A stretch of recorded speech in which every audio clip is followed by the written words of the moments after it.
কি মাথা খারাপ হয়ে গেছে নাকি? এসব কি করছো? তোমাকে এইরকম দেখে দেখে আমি বোর হয়ে গেছি, আর ভালো লাগছে না। একটু সেজে গুজে ফিটফাট থাকতে পারো না? অন্য বউদের দেখেছো কত স্মার্ট, আর তুমি এসব কি জাতের ড্রেস পরে আছো? আমি এরকম থাকতে বেশি কমফোর্টেবল।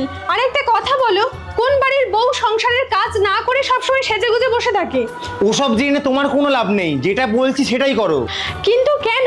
আর সব থেকে বড় কথা হলো আমার মতামতের কোনো মূল্য নেই।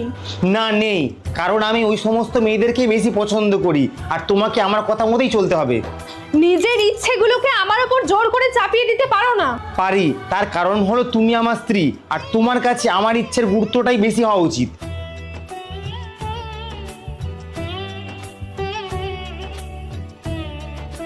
কি ব্যাপার দিয়া, এই মাসে ক্রেডিট কার্ডে এত বিল এসেছে কেন?